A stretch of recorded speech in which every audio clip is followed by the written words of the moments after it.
We're here at Destination Dallas in Plano, Texas, with a man that should need no introduction to you, the legendary Bill Kazmaier. And I just want to say, this is something when I was writing my bench press book and all this, I was like really trying hard to get in touch with Kaz.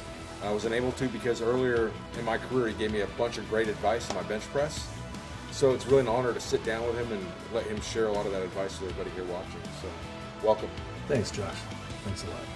So tell us a little bit how you got started in the iron game. Gosh, how far back do I go? In the 5th grade, I had just won the track meet in the 50, the 100, and the 400, and I snuck into the gym one night. Now, the gym being basketball, 2 locker rooms. I heard something really weird as I went into the gymnasium in the girls' locker room. It wasn't laughing and giddy, goofy stuff from the girls. It was like a clanging noise. I went up to the door and I knocked rather timidly. Mr. Noss let me in. And now I'm a kid who's playing Wipeout all the time. I'm fidgety and got ADD and kind of messed up from a broken home. He let me in and I said, can I watch? And he said, all right, we got to be quiet. And I was. And I, in my quiet, watched him take 150 to his shoulders and press it over his head. And then 175. And then 185. And he weighed about just under 200. Evidently, he was trying to press his own body weight. He missed at 190. So he didn't do his own body weight. And he seemed rather frustrated. He didn't talk much. He started to take the bar apart and put the weights away underneath the lockers. And I said, wait, can I try my body weight? He said, all right, Bill, what do you weigh? I said, I weigh 110 pounds. He left that much on the bar. I reached down without any instruction. I watched him do it. It seemed pretty easy. Take it to the shoulders. Didn't know it was called a power clean. And then press overhead to arm's length. I did it once rather easily. I probably could have done it 5 times. I'm 10 years old. I'd never seen a weight before. I set it down, and the words that came out of his mouth still ring in my ears today. When I'm in front of schools, 10 different schools in one day, records 27 schools, motivational speaking in 3 days. It rings in my ears what he said. And you might think, big pat on the back, way to go, Josh. Real strong clean, you're quick off the floor. Great triceps and deltoids. Let me show you how to emphasize some of those and get better and show you some of the other lifts. Those weren't the words. They were, Bill, now you gotta leave and don't come back. So he knew I was from a broken home, from a dysfunctional family, and that I could use some help. I couldn't read or write. I was struggling in school. I needed a mentor. I needed some help. You gotta leave, don't come back. I'm a teacher, but I'm not gonna help you. And so that's my introduction to lifting. It wasn't really until I got to college in football that I walked in the weight room when they were recruiting me at the University of Wisconsin. And I was encouraged to do a deadlift. So I went 135, 2 1/4, 315, 405, 495, 585, call it 600 with collars. My first day. I'd never really seen an Olympic bar before. But the way I was able to be strong in that lift was that a man taught me how to work when I was a youngster. I was 12 or 13 and he was a friend of the family, Josh. He took me in the woods and abused me. It was horrible. He was a telephone linesman who could climb a telephone pole, climb a tree. He did a tree cutting service. And in the woods and around the lake, he trimmed and cut down trees. And first day at work, I showed up and he cut down 2 big branches. He was up that tree in about 2 minutes, tied in and swinging around. So I grabbed a couple little branches and I headed towards the truck. He said, drop those, get your ass back here. I cut 4 or 5 for this hand, 4 or 5 on that hand. You reach to the bottom, drag them to the truck, and once you load them, you don't walk back, you run back. And those 2 big branches, start with those. Put those on the bottom of the truck. I'm thinking, what's that all about? And he said, load it from the back. And I did, and then forward, and then he cut the stump, and I rolled him up the hill, up into the back, over the side of the truck. And here I'm 12, 13 years old, getting abused, being taught how to work.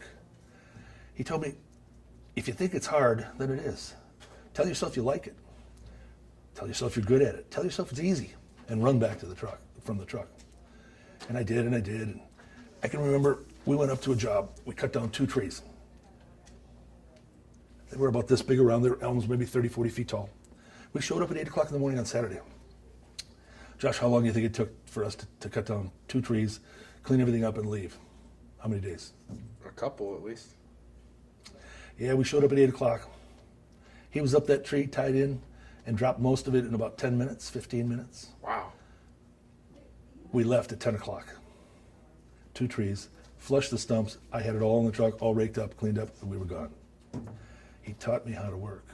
Work ethics and the energy that you put forth really is, as we know, as you know, and many things to cover here is in your mind, but you asked me where I started, and I think that's one of the most important things is learning how to work, not being afraid of work, and being willing, ready to put out a lot of energy, because something is only heavy if you think it is. So I'm pulling on that chainsaw. It was a two-man chainsaw, 18-horse Wisconsin, with about a 5.5, 6 foot blade.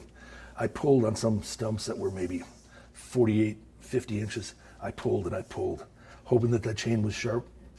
As I pulled and pulled, I'm in a low position, heels dug in, pulling for 10, 15 minutes. As he's got the easy part, working the chainsaw around, I got the work end. So thereby translating to a 600 deadlift the first time I ever saw it. When I showed up on the football field in junior high and high school, it was trouble for all the other kids because I was big, fast, strong, and knew how to work, and part of the story. Didn't you have the school record in the 100-meter dash and the shot put or something too in high school? Yes, I did. So as a freshman, I was a nose guard. We played 5 games. We won all 5. The last game, the running back came by me holding a watermelon. So I snatched it out of his hands and went 75 yards the other way. End of season, end of story, until I'm a sophomore. And my coach said, Bill, stand back here behind the quarterback. And we got holes of 2, 4, 6, 8, 1, 3, 5, 7. Put your hands like this. And when we call the number of your play, you got the ball. We went 10-0. Wow. As a junior, same sort of thing with a powerhouse backfield. As a senior, our biggest lineman was 190 pounds. We were quick. My coach made sure that he brought shoes in from Taiwan that were so light. We were just fast. 190-pound defensive end. I was 222 in the backfield. And the fastest on the team. It was ugly what I did in football. I thought it'd be a great future going to the University of Wisconsin. Yeah. But some things happened with my grades, and I was not eligible. Still managed to get into Wisconsin on a 5-year program for hardship cases. Wasn't able to play as a freshman. As a sophomore, they moved me to defensive tackle and put 2 freshmen ahead of me. Well, in the spring game, coming back, the spring game I made 7 solos and 13 assists. Guess what, Josh? I knew the plays because as a freshman, I was a fullback. So when the quarterback called the plays, I went to where the ball was. They got pissed and put me in 3rd string, so I quit. So you were in Madison, Wisconsin. That was sort of like a hotbed of powerlifting back then, huh? It really was. Here's what happened when I stopped playing football, dropped out of school. Yeah. I lived above the pub. I was a bouncer there and a dangle in a few places. It was really at a time in my life where things were really messed up. Things were not going well. The measure of a man is how you react on a bad day. Yeah. And for me, I gravitated towards the YMCA, where Mike Morgan, Bubba, 565 bench, 765 squat, 805 deadlift. Mm-hmm. Bob Lowry, 242-pound world or state champion, pretty big lifter. A lot of good guys. I snuck in the back door of the YMCA. They left a wedge there for me. I couldn't afford to pay. All of a sudden, the wedge was gone one day, and I went to the front and walked up the stairs, kind of timid and shy, sneaking in. The guy at the front desk said, "Hi, Bill. Welcome to the Y. Want a towel?" I was gifted a membership in the middle 70s, which was really strange. You know, the YMCA, what a remarkable place, 170 years old. Yeah. They started in England. They saved many people's lives. They helped me a lot. They taught me 5 things: squat, bench, deadlift, and total. Squat I did at 930. Bench I did world record 661. Deadlift I did world record 887. Total I did world record 1100 kilos, 2425. The most important thing that they taught me was the fifth thing. And they taught me that pretty quick. And they said, put your hands together and put your head down. Just start talking to the Lord. I knew what to say, simply, make me the best. I'll be humble, I'll share my talents with others. One day you can speak through me, and I'll work for you. That was the prayer. And it was answered. Well, you know, the funny thing is that about 3-4 weeks later, I went to the state meet. I took my boots, I really wasn't gonna lift, I thought I'd maybe do a workout. And the last guy in the squat did it at 650 and he missed a 700. So I took it and did 5. The regionals were coming up and I was getting prepared for that. But in that picture, they took a picture of me. In the picture, above my head, is a 4-inch by 18-inch perfect spiral of light. It might have had something to do with what it said in the Bible as I walked out of the Y. I read down the Psalms. It said, I waited patiently, O Lord, for you to hear my cries. You reached down and pulled me out of a miry pit. You put my feet onto a rock and established my goings. You put a new song into my heart, even praise unto the Lord. Many will see and will fear and will trust in the Lord. Well, my promise was make me the best. I'll share it with others. I'll be humble. 27 schools in 3 days, 10 schools in 1 day, offering a message of hope and inspiration for young people to dare to dream and shoot for the stars and soar for the eagles, hang out with the condors and stay away from the chickens and turkeys. And thank the Lord for every day that they're alive and vow to make every day the best they can, every day in every way. So I was really affected by the lifters in Madison in those middle 70s. And it prepped me to become senior national champ, world's strongest man, and the whole career. It all kind of started there. I think many things to say, but I think that I talk about the trampoline of life. At that point, I was at the bottom of the trampoline. I was, like my dad reinforced, horse shit and nothing else but.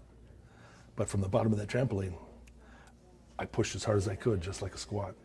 I started to come up to mediocrity, average, good, great, excellent, ticker tape parade, Olympic Games gold medalist, whatever you might imagine. The trampoline of life is something that I suggest young people use, all lifters.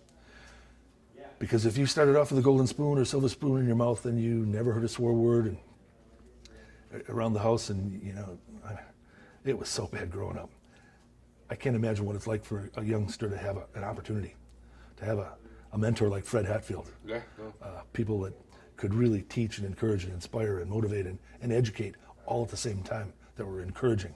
What's that all about? Didn't happen for me, so I sort of had to fight and scratch my way, and I did it my way. Like Frank Sinatra. There we go. I can't sing like that, though, I'm afraid. So you crossed paths with Fred and Joe Bradley and those guys? I did. Wisconsin? I did, and it was... Because Fred had a gym there when he's a professor, huh? Yeah, and I slept on the floor in that gym, in the locker room. Yeah, he told me that. He said that's how committed you were. Is you were not going to let anything get in your way. He let you sleep on the floor there, and you did it, and trained. And I asked for help one day, and from Fred, because I was going to squat, and his words of encouragement were simply, "I'll squat 700 before you, Kazmaier." That's all it took. He didn't, but he did squat 1,000, and I didn't. Yeah. And Fred was one of the most unbelievable lifters. Came from gymnastics. His body was all torn up. Did Olympic lifting. Really ruins the body. Yeah. And then through the power lifts, just excelled to the point where not only were his training techniques rather revolutionary, but it was just his understanding of the body chemistry, how it works. I mean, I think the body is electrochemical. I think the cerebral cortex in the brain has, well, obviously, so much to do for the BAM factor and the ability to recruit muscle fiber against a joint through a range of motion and do the activities that we do in lifting. But Fred had all that to a science, and we all learned a lot from him. Let's talk about a little bit about how you were, I think now kind of power bodybuilding is more in style, but I think you were for sure one of the first people that kind of revolutionized, because I wrote a book. It's called Metroflex Gym Power Building Basics. I don't have it here, but you were one of the people that I actually was trying to get in touch with you talked about you a lot, just about like how your influence was there, and I think because what we had talked about before, you were doing more reps, more volume. You're what they call density training now. You're trying to get it done in a shorter amount of time. So, yeah, bigger the base, higher the peak. If you only do a little bit of work, it's going to be a pretty small peak. If you do ego lifting and just do singles all the time, that's all you're ever going to do is a single. I trained and roomed with Mike Bridges back in those late 70s, early 80s era. And he said he did singles for 6 weeks out.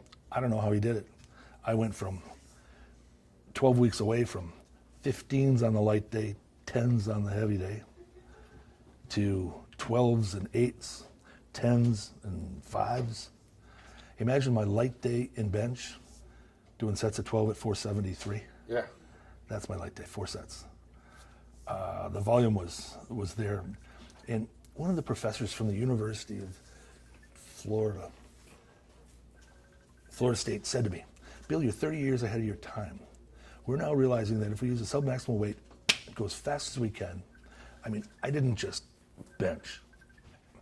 I benched like a freaking machine. Everything that I did as hard and fast as I could. I did as much as I could. I really believe that there's a red light, green light going on.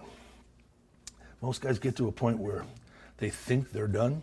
They reach out, red switch, tag out, they're finished.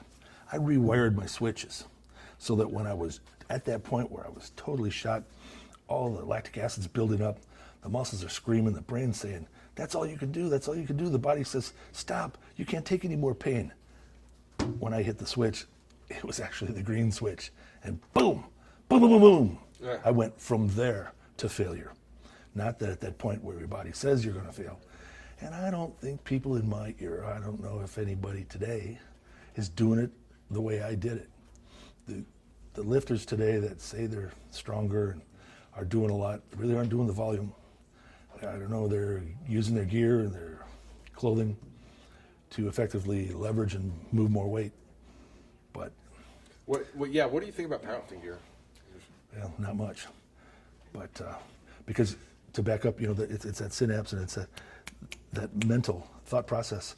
You see, some of the things I think that are really pertinent are like in squatting, I did non-lockout squats so that I was under constant tension. I wish I would have had bands. And how high would you chains. take so just pictures, go on the bottom, he's coming up, and where do you stop? How far from the About level? 4/5. Okay.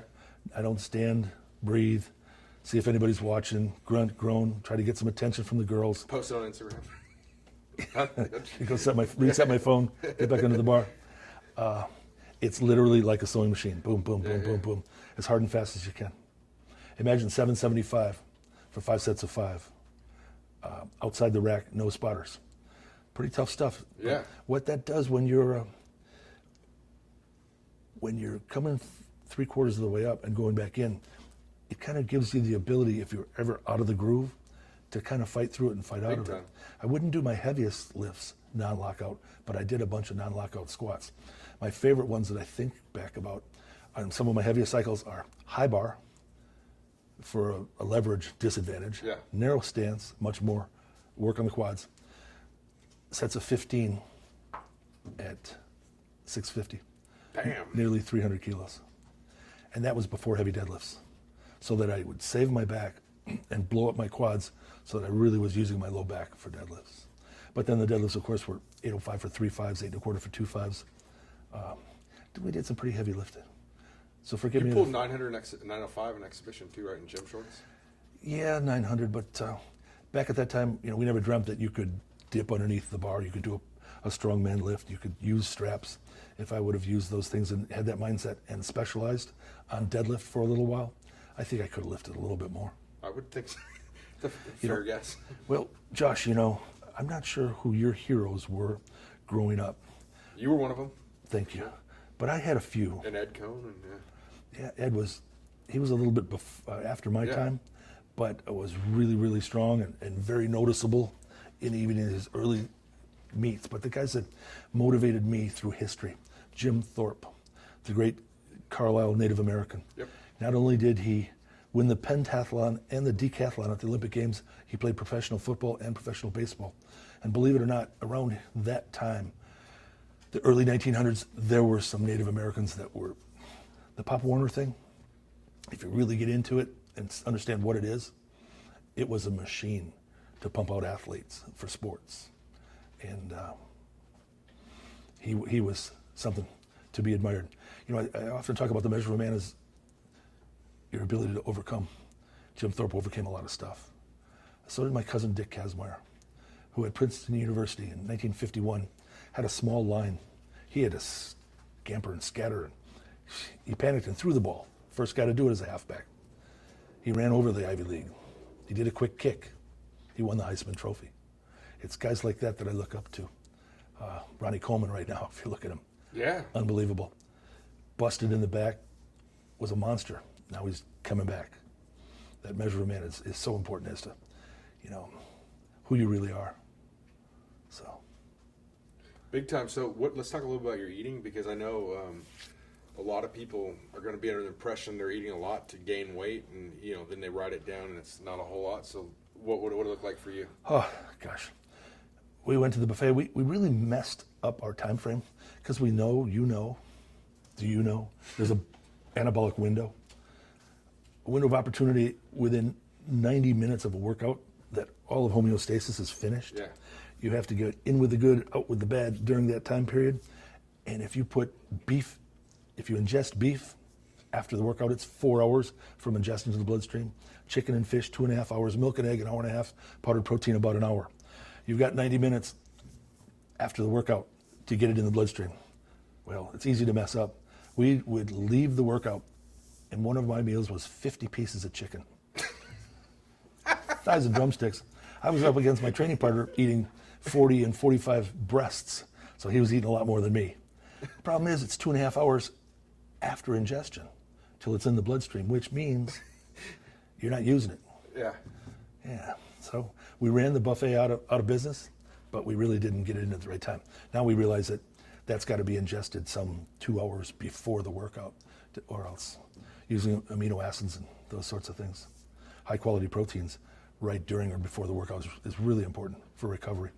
But how much to eat? We took our blender. We didn't have a Ninja. We take our blender, throw in eggs, powdered milk. We didn't have protein. Whole milk, a few other proteins. And as we mixed it, when the motor started to smoke, we shut it off. We scraped down the sides with a spatula and we slammed it. And we did that a few times during the day. Oftentimes in the middle of the night, we'd get up and eat a whole chicken and a protein shake. So calories, a lot. 5,000-10,000 at a meal. That's crazy. In all seriousness. But, yeah. It's like a job. That's hardcore. What about, so let's talk a little about the strongman. So you were, obviously, I'd say the kind of, what happened with it? It wouldn't invite you back or whatever because you dominated so much? Oh, there's just so many stories about strongman. I don't know that we really want to get into them because Sure. The problem with the strongman stuff for me is that I had some highlights. In a lifetime of hardships, mm-hmm. Those highlights are now gone because I seem to dwell on the negativity surrounding my strongman experiences. I mean, don't forget Sweden for powerlifting in '83, and I'll tell that story. Sure. But there's been a little favoritism in strongman from its inception till present. That said, I dominated Jeff Capes so completely one year, beat him by almost 28 points. They moved the show over to England. Why? I think because Franco Colombo fell under the refrigerator, snapped his leg, and won a lawsuit for $2.4 million. Oh. Arnold got on stage and said, he lost a lot of work, he lost a lot of money, blah, blah. Here's $2.5 million. The company said, wow, ship it back to England. TWI. Well, who are we going to invite? Dave Waddington, a few other guys from America, powerlifters, Doyle Kennedy. What about that guy that won 3 times in a row? Nah. We might want Capes to win. Or the new kid, John Paul Sigmarsson. So I wasn't invited. In 30 Years of Pain, I said, sat by the phone. Didn't ring. I cried. I went to the mailbox. The letter invite wasn't there. Bullshit. I didn't cry. Kaz doesn't cry. I didn't really care. I went to the Powerlifting World Championships in 1983 and wasn't invited to World's Strongest Man. When I was... Did you train for the Strongman, or did you just show up and do it when you were going? Yeah, when you're really, really strong, you don't need to practice the events, Josh. And I was really, and you're really so explosive strong. compared to the other guys, too. So Well, anybody else strong, I mean, you're stronger already, but you're so much more explosive. Here was the technique for practice. Watch 9 other wannabes, guys fighting for second place, do an event and learn from their mistakes and their successes. And then synthesize that, strain it, take the best from it, and dominate. I think if we were going to talk about Kazmaier and a legacy, we would have to think about, the difference that he's made, but the measure of a man is how you react on a bad day. I was an overcomer. Mm-hmm. I was a striver. I was continually victorious. To set that legacy in stone, take, for instance, one of the strongman shows. We went 870 in the squat. I tore kind of like hamstring adductor. Went. Then I wrapped it. We went 950, and I tore the other one. Well, Josh, next lift is deadlift. What are you going to do? 2 torn hammies. You won. Yeah, but what would you do if you tore both your legs and the next is deadlift? You can't bend your legs. Yeah. You can't use your legs. Our internet warriors say Kazmaier doesn't know how to deadlift. Just think if he would have bent his legs and he had a little better efficient form, how much he would have lifted. Well, I went 700 for the opener, 800, 900. Now it's me and Ernie Hackett. 925, 50, 75, 1,000, 1,000, 25,000, 50. Everybody else is resting. We tied for the event at 1,055. Ernie Hackett was very happy to be able to do that. But there I am doing it with 2 torn legs. In the steel bar bend, I tear the pectoral and deltoid. There's 4 events left. My doctor says, Bill, we got to go to the hospital. You've torn your chest. Who knows what you ripped off? I thought it was maybe just a little tendon or something that I'd been having a problem with. There were 4 events left. I said, Doc, I'm not going to the hospital. Not until I finish business, because I've got my title, my trophy, and my check on the line, and I'm not leaving until I take them. And out of those 4 events, I took 2 firsts, a third, and a fourth. So my legacy would then be overcoming adversity, overcoming all odds. When the chips are stacked against you at Huntley Castle, the dethroning of a legend, Capes, Sigmarsson, and myself, I was told there'd be 9 events. We could each pick 3. In Douglas Edmonds' book, he writes, well, me and Capes and John Paul and Kaz sat around over a Guinness and decided the events. Bullshit. That's made up, brother. I didn't get to pick 3 events. As a matter of fact, I said, well, if you're not going to tell me the events, just make sure of one thing. In the deadlift, give me a 1-inch bar.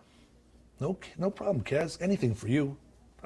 Anything but fights fair and square. John Paul Sigmarsson did, over 12 weeks, he did 2 comps a week, 24 competitions.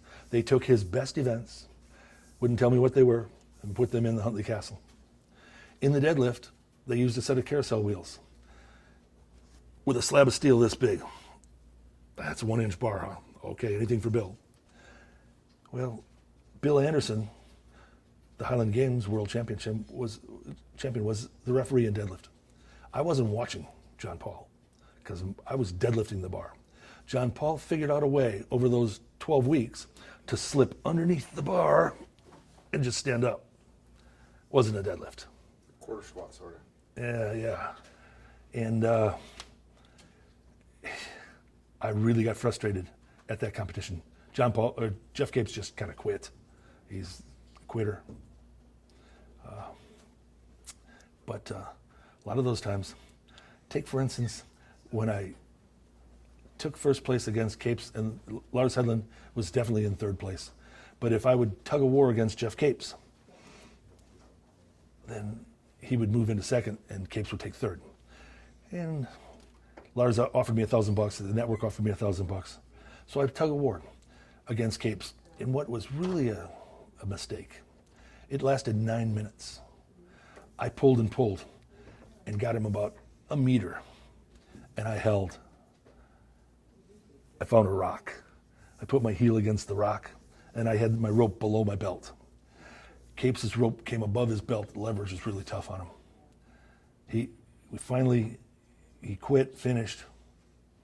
It took 9 minutes. My hip was numb for 6 months. I had nerve damage on it. I pulled so hard. But I'll tell you my two favorite things watching you do strongman, and there's two things. John Gamble, sumo wrestle. yeah, Dave Waddington also. Yeah, that one. And then there was one with the kegs. Because everybody else was picking up those kegs and running with them, and you just figured out you could throw them. Well, mine were empty. Yeah. Your perception of reality is reality. Whatever you perceive to be true is true.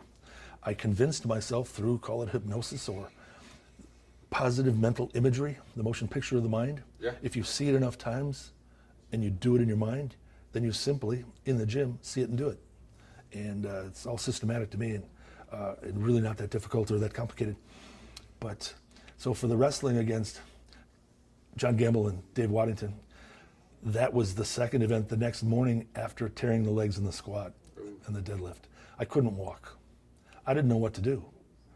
I couldn't bend down and touch the ground.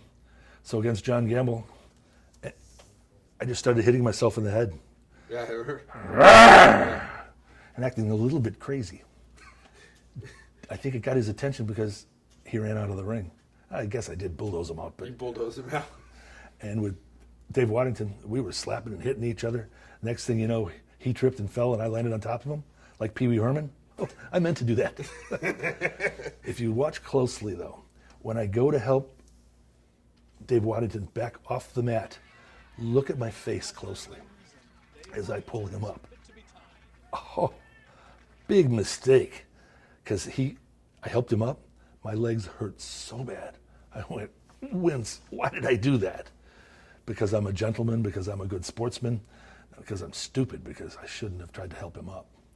And but overcoming obstacles, the measure of a man is how you react on a bad day. My legacy is how I overcame adversity and beat the competition, beat their promoters, beat them with their events and their referees. What about mental strategies? I think you kind of pioneered a lot of that in strength sports. I mean, that's huge. I think that would be a huge takeaway for people watching. Well, we just covered one of them where, I'd like to go in depth your perception of your reality. After a workout in the evening, in bed, you're meditating, about to fall asleep. One of my healing practices today is probably understood. Back in the 70s, no one thought of it.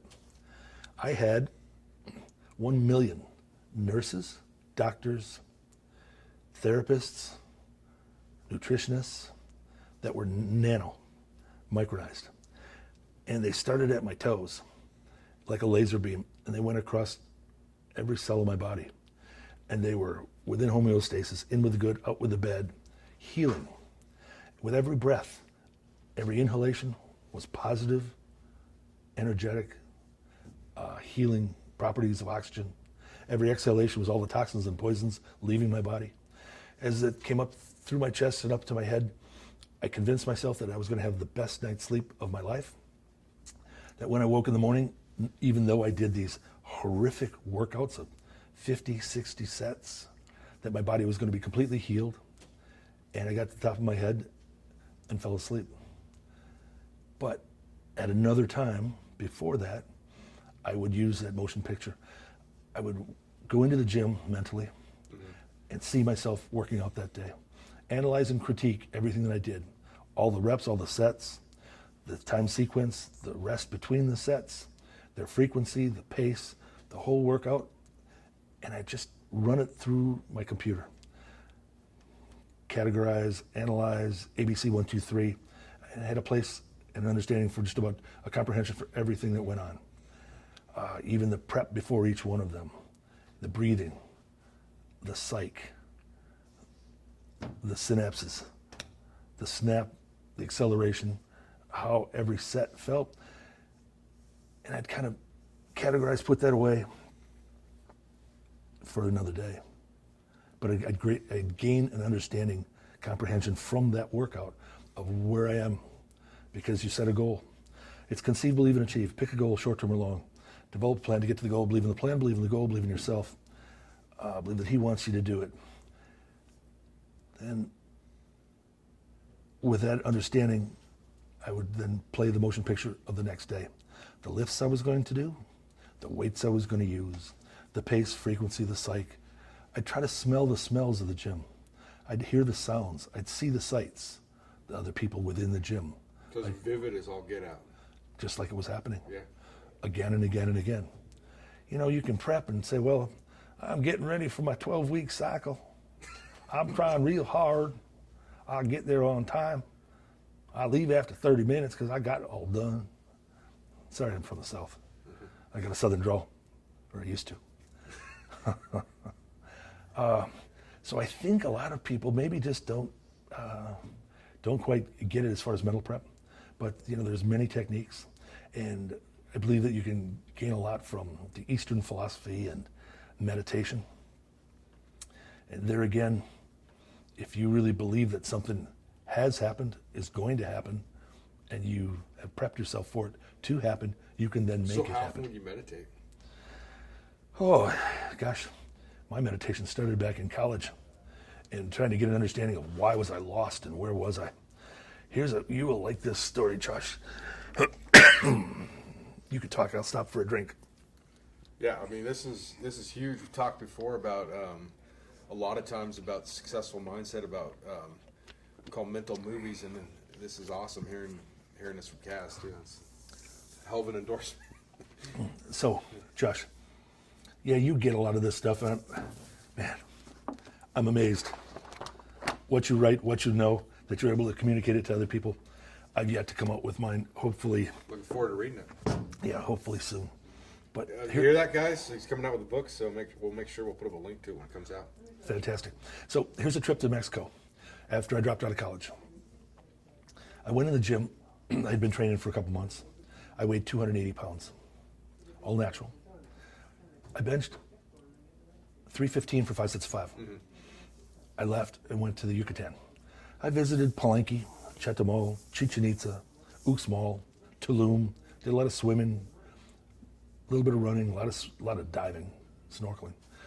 I stayed for 6 months. The day I came back, I weighed 210 pounds. I didn't touch a weight. Here's the catcher, and only you will get it. Will you get this? I did 3 sets of 5 at 315 in the bench.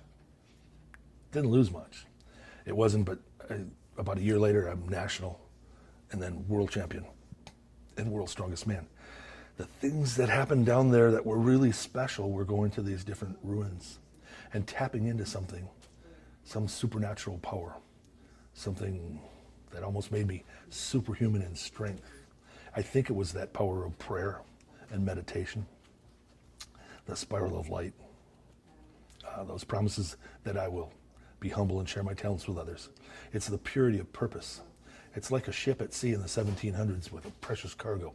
It's got to get from shore to shore through those rough seas. If it's a selfless act that you're doing, that's selfless, not selfish. You dingbats. It's a big difference. Yeah. If it is a selfless act, your sails are pinned against your mast, and the cargo is moving rapidly with gale winds pushing it. I didn't just break the bench press record of 606, 611, I guess, Lars Hedlund. It stood at 600 pounds for a decade. And I moved it within less than a year from 617, 622, 33, 39, 61, should have done 85, could probably have done 700. If I would have specialized, Josh, on bench press for just 8 weeks, 12 weeks, I would have done 7 and a quarter. I told Ryan Kennelly, who's a great bencher, that I was stronger than him, and I told him why. You know, I told him if I would have specialized on bench press for a year, no squats or deads, 800 raw. Not a problem. Because I had hydraulic cylinders that came off of a huge Caterpillar bulldozer with big hydraulic springs that came off of a train. And as the bar came down, I was just loading. And when I got the bench signal, boom! You know, here's one that I think people might enjoy. If you move a weight slow, you're always going to be slow. But if you move it fast, you're going to stimulate a lot more tissue. As the professor from Florida State University said, Bill, you're 30 years ahead of your time. That's how you build muscle and strength.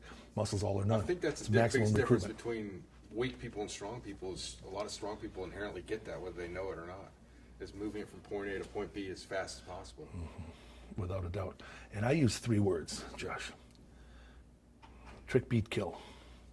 What is it? Trick, beat, kill. Okay. You're going to kill the lightweights. Pow, pow, pow, pow, pow. You're going to beat the medium weights. Boom, boom, boom.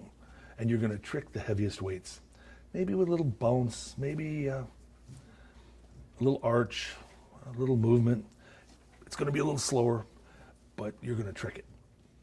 And you just keep moving that up. Trick, beat, kill. How important do you think, speaking of your bench, to all the accessory work you did, like besides just benching, because obviously you're doing bodybuilding movements and stuff to assist you? Well, to reiterate that if I would have focused, I could have probably done an 800-pound raw bench, where I did salt and pepper shaker, tricep presses, Kaz presses with an easy bar. I started with 3 plates for 20, and then a 10 and another 10 up to about 4, a little over 4 plates for sets of 20. I did maybe 8 sets. I didn't do tricep press downs because, as we know, you're limited by your trunk strength and your ability to stay over the cable. So it's a really feeble exercises. For those of you who do tricep kickbacks to strengthen your tricep, you can stop those because they don't work. But if you pin yourself on a decline bench and Josh is above me lifting off and the bar, my lower arm and upper arm are all in a straight line and I have a 10-inch wide grip and I get a maximum stretch and flex, fairly short, boom, boom, boom, boom, boom, fairly heavy, high rep sets, a lot of volume to build. If I would have increased my tricep press, both supine and decline, by 25%, thereby in more deltoids, more work in bench, that 800 would have been extremely feasible. And for those who think that I'm full of shit, I'm not. What about front raises and lateral raises? You did those real heavy too, huh? Did a lot, yeah. If I did up to 100 pounds, both ways, sometimes a little bit more in exhibitions. If I would have increased the volume there. I also did a lot of overhead seated presses, Smith presses. And there again, as close to the chin as possible, big stretch. As we know, the deltoid's a really short muscle. Yeah. It only works from here to here. So hard and fast, heavy.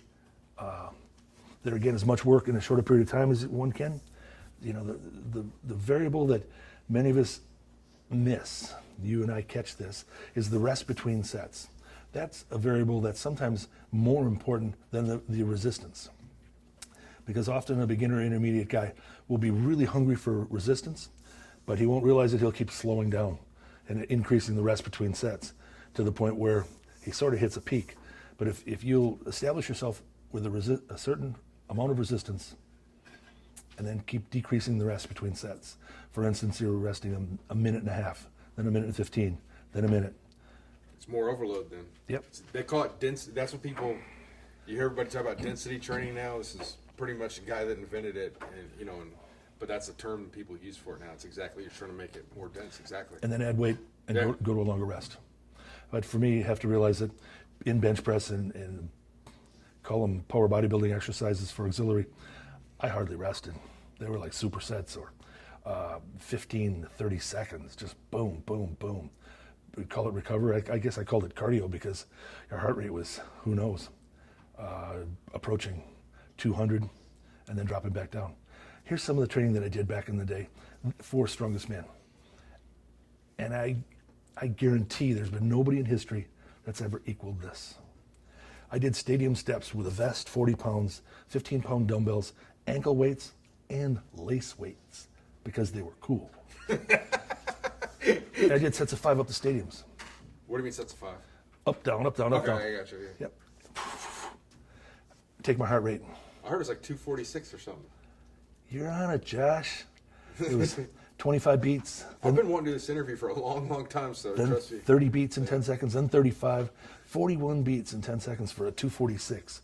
When we were getting ready for competition, I would carry a sack, then drag a sack, then push a truck, till the point where the body's musculature was in tetany. It was just lack of synchronization, and it couldn't even stand up. So we'd sit on the truck and push some more. I guarantee you nobody's training like that. Not now, not ever since then. So it's that amount of volume and the frequency. I trained 7 days a week. I took 2 days off from heavy squat and partial deadlifts, and then did heavy deadlifts and high bar squats. And again, 2 days between benches. And if 473 for 12s is my light day in bench, just think what the heavy day is. Did you do overloads besides the partial, like any of the partial deadlifts? Any overloads for squat or bench ever? Yeah. What, like what? I took my power rack, which was a 4-inch tube with a, 4.5-inch tube with a 4-inch inside diameter to slip, and welded the pads, drilled holes in them so I could put bolts through it. The bar was connected to the rack. About 5 inches, 4 inches high. I did 1,000 for 5, starting out of the bottom. Wow. Yeah.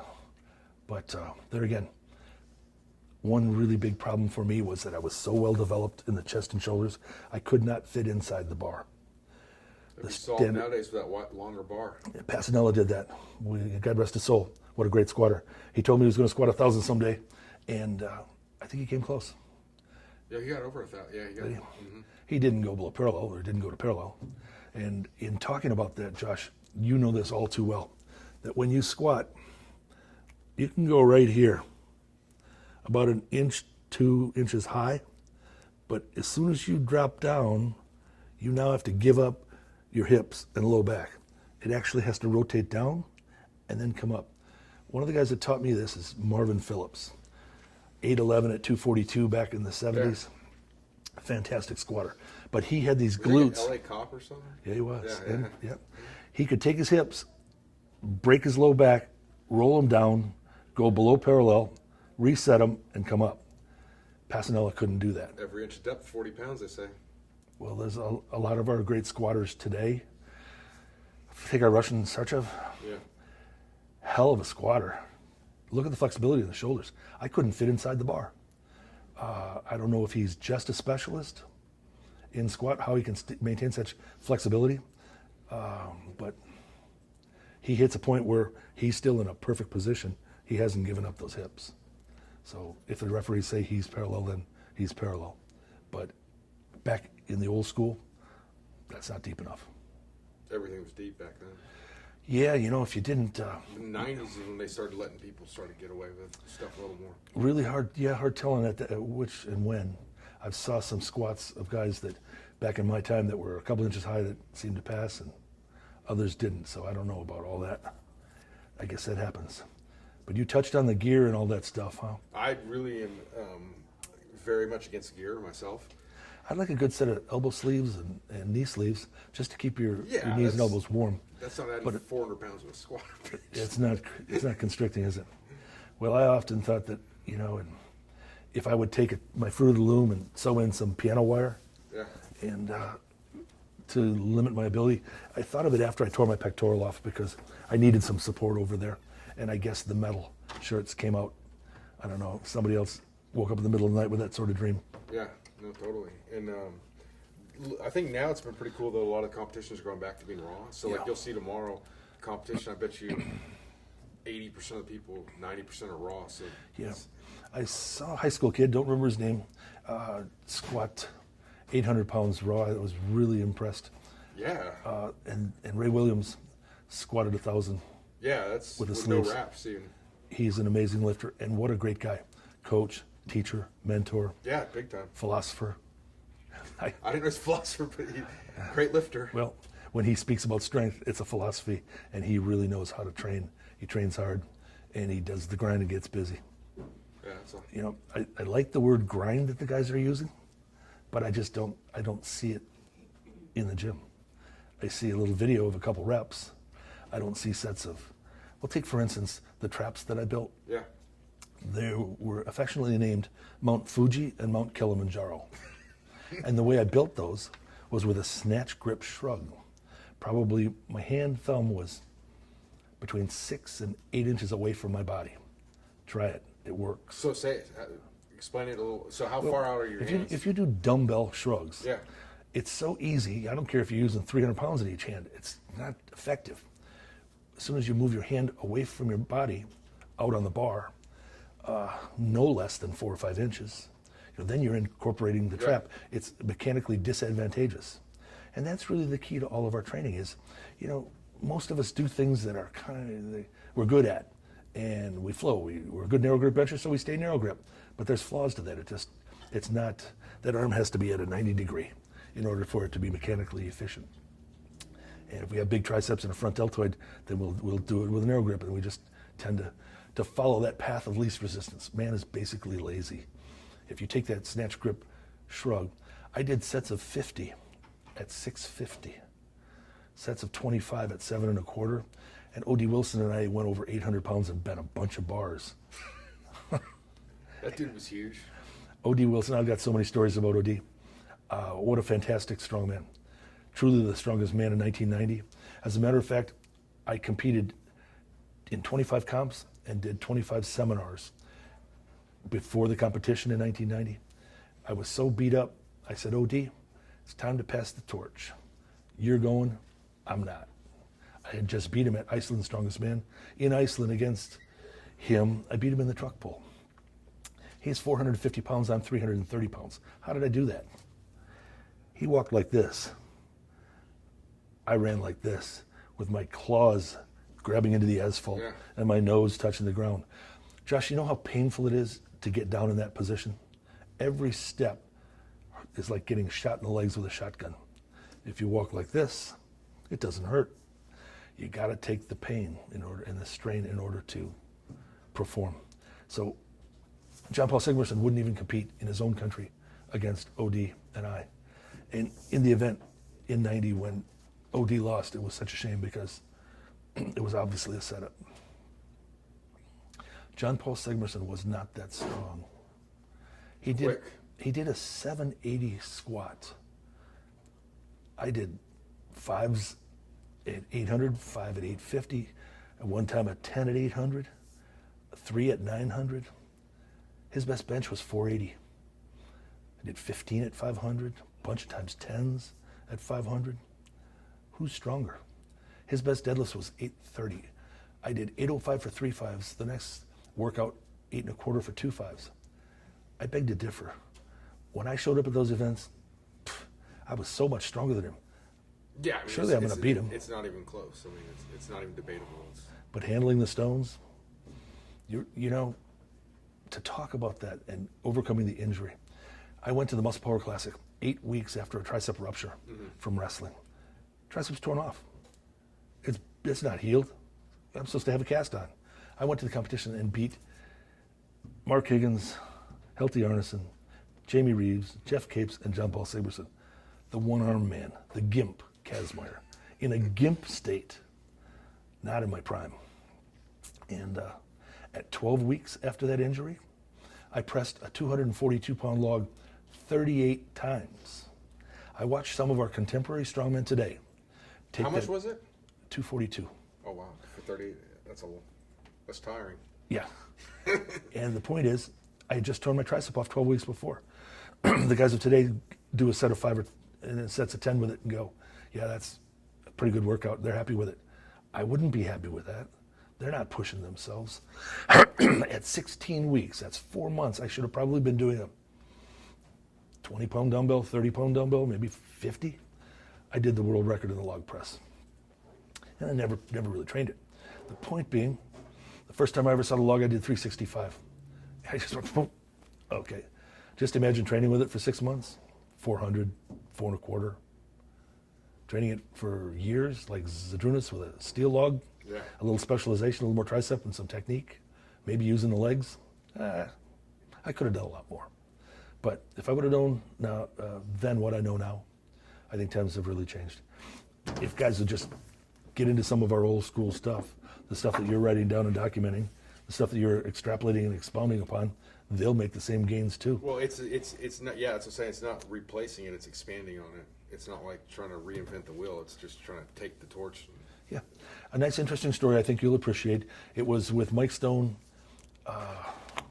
Terry Todd, Tom McLaughlin, and John Garhammer. John was doing a paper that he was going to publish in the AMA. Wow.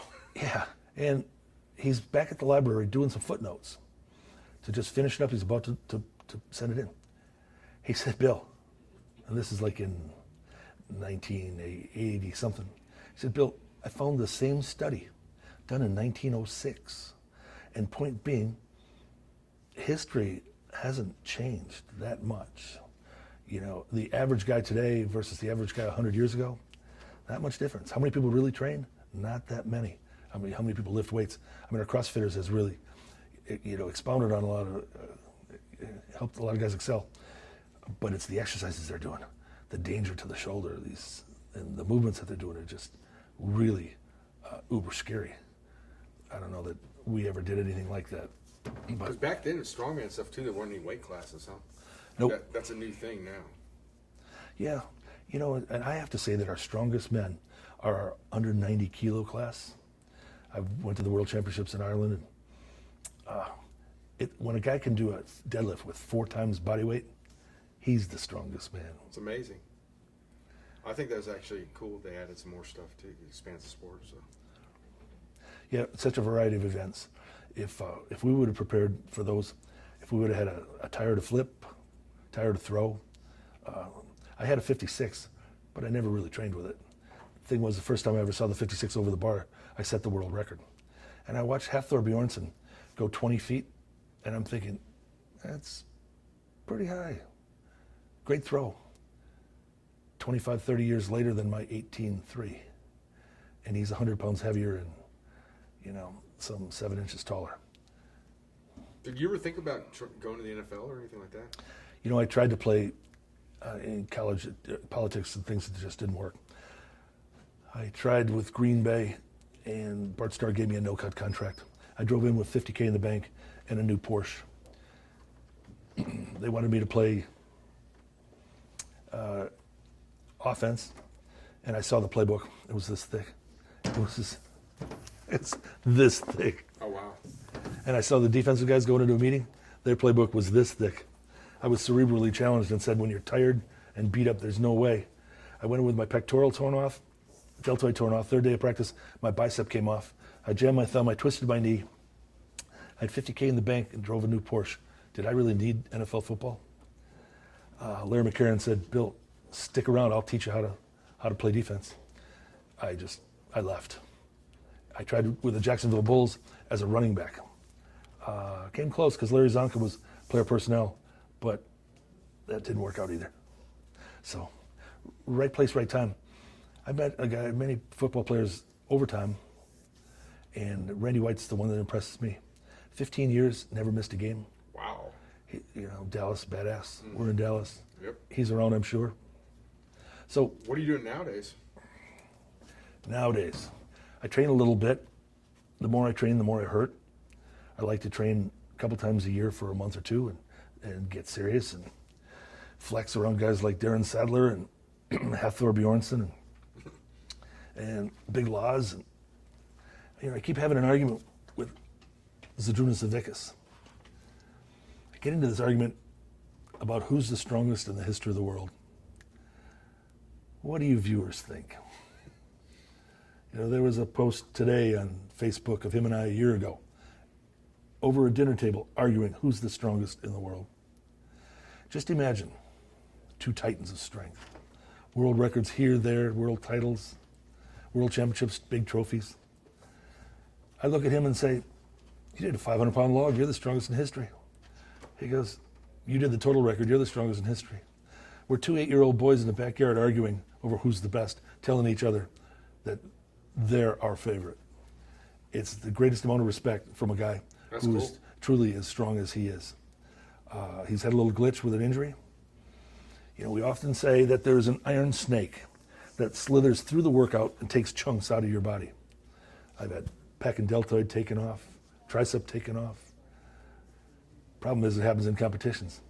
But the measure of a man is how you react and how you come back. And Z is coming back. Went to World Championships after a nerve problem in his left shoulder. He got really lean, and I don't know how mean he is, but he's one hell of a competitor. Yeah. When you look at his Arnold, 7 Arnolds, a couple IFSAs, 4 Worlds, greatest strongman in history, without a doubt. He was told when he tore his patellas off that he maybe wouldn't walk, definitely never squat. He's a little careful when he squats, but he's in there repping and doing pretty big weights. I want to say 700 for about 10 the last count. What's he weigh now? Really hard telling. He's been up into the low 4s, and maybe he's a little less than 4 now. Because he got really lean for a while. I mean, what was he down to? Shredded. He was super shredded. I think he got into diet to the point where, he took the good fats, cut down on carbs, ate a ton of protein, and did more volume in training. What about alcohol? You think that affects training pretty adversely? I'll be extremely honest. I didn't drink a thing until I was 40. I wouldn't drink a shot. Some guys say they'll do shots of whiskey and squat. Yeah. Ours was all about tunnel vision and focus, blocking out all outside stimuli and concentrating on one thing. With that extreme intense focus, there's no time to stay up late at night. You got to get plenty of sleep, of course. One of the unsung heroes, but alcohol will definitely take you down. And for some of our athletes, presently Terry Hollins and a few others that smoke cigarettes and try to do athletic endeavors, it's got to be the clean lifestyle. And with today's technologies and the ability to be a super athlete, there are so many advantages. If taken, one can become great and leave a legacy.